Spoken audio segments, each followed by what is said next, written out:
Hello guys, நம்மளுக்கு இந்த வீடியோவில் மார்வல்லேருந்து வாட் சீசன் 2 ரிலீஸ் ஆயிருந்துச்சு. 9 நாள் 9 சம்பவங்கள். ஸோ அது எனக்கு எப்படி ஃபீல் ஆச்சுங்கிறத சொல்கிறது மட்டும் இல்லாமல் அதோட ரிவ்யூ தான் நான் சொல்ல போகிறேன். This release review. Welcome to my YouTube channel.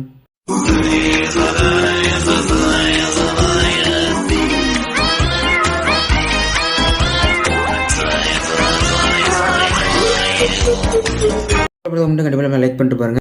Video skip பண்ணாமல் ஃபுல்லாக பார்த்து உங்கள் தாட்ஸ் கண்டிப்பாக கமெண்ட்ஸ் சொல்லுங்கள். நான் கமெண்ட்ஸ் படிக்க எனக்கு ரொம்பவே பிடிக்கும். அண்ட் இந்த மாதிரி நிறைய இன்ட்ரெஸ்டிங் வீடியோஸ் பார்க்குறதுக்கு கண்டிப்பாக சப்ஸ்கிரைப் பண்ணி சப்போர்ட் பண்ணுங்க. உங்களோட சப்போர்ட் ரொம்பவே தேவை. இப்போ வீடியோக்குள்ளே போயிடலாம். ஸோ சீசன் 2 ஃபினல் இங்கே ஹையராக இருக்குது. ஸோ அந்த சீசன் 2 சீசன் 1 அந்த மாதிரி நம்ம டாக்டர் ஸ்ட்ரேஞ்ச் பெரிய சம்பவமே பண்ணியிருக்கான்னு சொல்லி எனக்கு ரொம்பவே பிடிச்சிருந்துச்சு. ஸோ இதுலையுமே இது வந்து டாக்டர் ஸ்ட்ரேஞ்ச் தான் வில்லனா வரும்.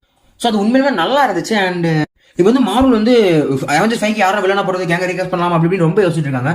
ஸோ பெட்டர் ஆப்ஷன் நீங்கள் வந்து டாக்டர் ஸ்டேஜே வில்லனா போடுங்க. ஒரு மல்டிவர்ஸ் வில்லன் அப்படிங்கிற மாதிரி கொண்டு போய் போடுங்க. சூப்பரா இருக்கும். நான் ரொம்ப வெயிட் பண்றேன். ஓரளவு பார்க்கும்போது அந்த அவெஞ்சர்ஸ் 5 வந்து நீங்க வந்து கேங் வந்து டாக்டர் ஸ்டேஞ்ச் அப்படி ஒரு பெரிய வில்லனுக்காக தான் இது பண்ணிட்டு இருக்காரு. ஸோ டாக்டர் ஸ்டேஞ்ச் இன்னொரு வில்லனா இருக்கான். ஸோ அவனை வந்து தோக்கடிக்கிறது பெரிய வில்லனா கட்டிட்டு அவரை தோக்கடிக்கிறது டாக்டர் டோம். அவரை தோக்கடிச்சுட்டு அவரோட பவர்லாம் இவர் கன்சியூம் பண்ணிட்டு ஒரு பியாண்ட் லெவல் டாக்டர் டோமாவோ இல்லை ஒரு பியாண்ட் லெவல் கேங்காவோ மாறிட்டார் அப்படின்னு சொன்னா செம்மையா இருக்கும். என்னோட பெர்ஸ்பெக்டிவ் இதோட பெஸ்ட்டாக கூட அவங்க யோசிச்சிருக்கலாம் எனக்கு தெரியல. ஸோ இதோட ஒரு சின்ன ஆசை அவ்வளோதான் நான் சொல்லிட்டேன்.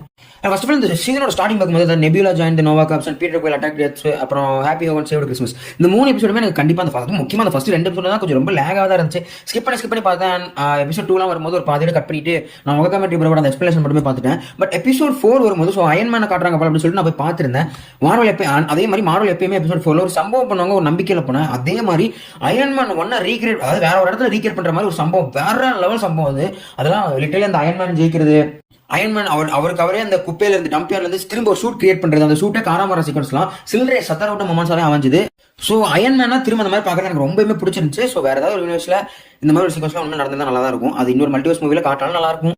அண்ட் எபிசோட் 6ல ககோரியில் ஒரு கேரக்டர் உருவாக்கியிருப்பாங்க. அந்த கேரக்டர் ஒரு ஃபீமேல் கேரக்டர் இருந்தாலும் அதுக்கான ரைட்டிங் சூப்பரா இருக்கு. நம்ம வந்து இவ்வளவு நாள் ரொம்ப கலாய்ச்சிருந்தோம் இல்லையா? ஸோ அதுக்கெல்லாம் ஒரு திருத்தம் கொடுக்குற மாதிரி ககோரியில் ஒரு கேரக்டர் இன்ட்ரடியூஸ் பண்றது மட்டும் இல்லாம அந்த கேரக்டருக்கு ஒரு சூப்பரான கேரக்டர் கொடுத்துருக்காங்க. ஸோ இந்த சீசன்ல மொத்தமா பார்த்தீங்கன்னா கேப்டன் கார்ட்டர் அண்ட் ககோரி இவங்க 2 பேருக்கான கேரக்டர் செம்மையா இருந்துச்சு. ஸோ இப்போ இந்த மார்வல் சினிமாக்ல இந்த ஸ்கார்லெட் விட்சா இருக்கட்டும், Natasha and Maria Hill, Nebula, Gamora and Moon நைட்ல வரக்கூடியவங்க இவங்களுக்குலாம் பெஸ்ட் கேரக்டர் இருக்குன்னு சொல்லலாம். ஸோ அந்த லிஸ்ட்ல இப்போ ககோரி அண்ட் கேப்டன் கார்ட்டரே ஆட் பண்ணிக்கலாம். அந்த கேப்டன் கார்ட்டர் வந்து நான் அனிமேஷன்ல இருந்து சொல்றேன், மூவிஸ்ல இருந்து இன்னும் பெருசாக அவங்களுக்கு எந்த டெவலப்மெண்ட் கொடுக்கல. பட் அனிமே அந்த சைடில் வாடிஃப்ல இருந்து பார்க்கும்போது இன்னும் சூப்பரான கேரக்டர் இவங்களுக்கு கொடுத்துருக்காங்க. ஸோ இதனால மார்வல் கேட்டதே அதுதான். அது பண்ணும்போது எனக்கு ரொம்ப சந்தோஷமா தான் இருந்துச்சு. ஐ ஃபீல் ஹாப்பியா போகுது. இதே மாதிரி ஹெலா வந்து நீங்க எவ்வளவு விளையாட பார்த்துருப்பீங்க, வெறுத்திருப்பீங்கன்னு தெரிஞ்சுக்கோ. பட் அந்த ஹெலாவை எபிசோட் 7ல ஒரு குட் கேரக்டரா காட்டுறது மட்டும் இல்லாம அவங்களுக்கு கேரக்டருக்கு பில்ட் பண்றாங்க. அவங்க நம்ம ஓடிட்டு அவங்கள கூட ஒரு நல்ல கிங்கா இருக்கிறாங்க அப்படிங்கிற விஷயத்தையும் போட் பண்றது. ஆனா அதை ஜஸ்டிஃபை பண்ணது ரொம்பவே நல்லா இருந்துச்சு. எனக்கு ரொம்ப பிடிச்சிருந்துச்சு. பிகாஸ் அந்த மார்வல் கிட்ட அந்த ஜஸ்டிஃபிகேஷன் இல்லாம தான் எல்லாரும் முடிவு அடிச்சிட்டு இருந்தாங்க. எவனே தெரியாம அடிச்சிட்டு இருந்தான். இப்போ கொஞ்சம் கொஞ்சமா ஜஸ்டிஃபிகேஷன் கொடுக்கும்போது மேபி இது அப்படியே மார்வல் கண்டினியூ பண்ணாங்கன்னா நல்லா இருக்கும். பட் திரும்ப வேதெல்லாம் முருகன் மாதிரி இருந்துச்சுன்னா சொல்றதுக்கு நம்மள பட் இனிமேல் நடக்காத நம்பவும் அவ்வளோதான். கமிங் டு வாட் இஃப் ஏன்னா ஹெலாவை பார்க்கும்போது அதே மாதிரி 10 ரிங்ஸ் வச்சிருந்தா வென்வு அவரையுமே ஹீரோவா காட்டியிருந்தாங்க. நான் வந்து டாப் 10 MC கேரக்டர் போடும்போது நான் சொல்லியிருந்தேன் வென்வுங்கிறது ஒரு பெரிய கேரக்டர், அதை சிம்பிளா கட்டி முடிச்சிட்டாங்க. அவருக்கு ஃபிளாஷ்பேக்ல கட்டும்போது கண்டிப்பா நிறைய விஷயங்கள் இருக்கும். அதே மாதிரி வாட் இஃப்ல இவர் வந்து நல்லவரை கட்டுறது மட்டும் இல்லாம நிறைய இவருக்கு ஒரு கேரக்டர் டெப்த் கொடுத்துருந்தாங்க. அது ரொம்பவே நல்லா இருந்துச்சு. எனக்கு ரொம்பவே பிடிச்சிருந்துச்சு. ஆனால் அதுக்கப்புறம் அவெஞ்சர்ஸ் அசம்பிளி 1602 இந்த டைட்டில் கேட்கும்போது இதெல்லாம் புதுசா இருக்கு அப்படிங்கிற மாதிரி இருந்துச்சு. பார்த்தோன்னே ஆனால் நல்லா இருக்கு அப்படிங்கிற மாதிரி ஃபீல் ஆச்சு. அதில் தார் தான் கொஞ்சம் வில்லனா வந்து வில்லன் மீன்ஸ் கொஞ்சம் இவரோட கேரக்டர் கொஞ்சம் கடுப்பேற்ற மாதிரி இருக்கும். ஸோ அதனால வில்லன் சொல்றேன், அது நல்லாவே இருந்திருக்கும். ஏன்னா அவ்வளோ நேரம் புரிஞ்சுக்காம இருந்து கடைசியில் ஆமா இவங்க சொன்னது உண்மைதான் புரிஞ்சுக்கிற விஷயம். நிறைய டைம் லைன் பத்தி பேசியிருப்பாங்க. அண்ட் மிஸ்லீட்ஸ் அண்ட் 400 அப்படிங்கிற விஷயம் ஏகப்பட்ட விஷயங்களை பத்தி பேசியிருந்தாங்க. ஸோ நம்ம கேங்கோட வேரியன்ட் வந்து எப்படி 2 வேரியன்ட் இருப்பாங்க. ஒன்று வந்து அனதர் யூனிவர்ஸ்ல இருந்து வருது, இன்னொன்று வந்து இதே யூனிவர்ஸ்ல பாஸ்ட் அண்ட் பிரசன்ட் வராதுங்கிற மாதிரி. இதுலயும் அந்த 1602 நம்ம கேப்டன் அமெரிக்கா வந்து பாஸ்ட் அண்ட் பிரசன்ட் அப்படிங்கிற விஷயத்தை வச்சு 400 அப்படிங்கிற மாதிரி பேசியிருப்பாங்க. அண்ட் உண்மையுமே சொல்லணும்னா ஓவரால் இதை பார்க்கும்போது சீசன் 1க்கு ஈக்குவலான சம்பவமா தான் எனக்கு பர்சனலி ஃபீல் ஆகுது. உங்களோட தாட்ஸ் கண்டிப்பா கமெண்ட் சொல்லுங்க. மிஸ் பண்ணிட்டீங்கன்னா ஒரு தரமான சீசன் வந்து மிஸ் பண்றீங்க, கண்டிப்பா பாத்துருங்க. அனிமேஷன் தானே ஒதுக்கி சொல்லுங்க. இப்பதான் அனிமேஷன் தான் வேற லெவலில் பண்றாங்க. அண்ட் இதெல்லாம் தாண்டி அந்த வாட் இஃபோட சீசன் கிளைமேக்ஸ்ல பெக்கி கிட்ட வந்து வாட்ஸ்அப் பண்ணி வந்து வீட்டுக்கு போகணும்னு நினைக்கிறேன் அப்படின்னு கேட்கும்போது அவங்க தான் சொல்லுவாங்க, சொல்லி முடிச்சதுக்கு அப்புறம் நம்ம வாட்சர் ஒரு ஸ்கிரீனை நவுத்துற மாதிரி அந்த ரியாலிட்டி நவுத்தி கொண்டு போய் காட்டுவார். அந்த இடத்துல நம்ம லோக்கியோட ட்ரீயை வச்சிருப்பாங்க.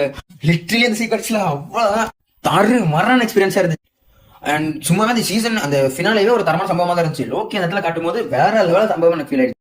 அண்ட் கொஞ்சம் இந்த லோக்கி கூட ஒரு சின்ன கான்வர்சேஷன் நடத்தி தான் நல்லா இருக்கும்னு தோணுது. But still it's okay. இந்த சீசன் கண்டிப்பா மிஸ் பண்ணாம கண்டிப்பா பாருங்க. மார்வல் ஃபேன்ஸ்லாம் நீங்க ஒரு பெரிய ட்ரீட் எனக்கு என்ன பொறுத்தவரை. வழக்கம் போல அந்த வீடியோஸ் தாட்ஸ் கண்டிப்பா கமெண்ட் சொல்லிட்டு போங்க.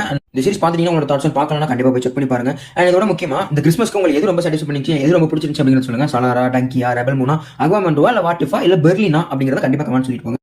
இதே மாதிரி இன்ட்ரெஸ்டிங்கான வீடியோ வந்து சந்திக்கிறேன். This is review shining off. Tata, by.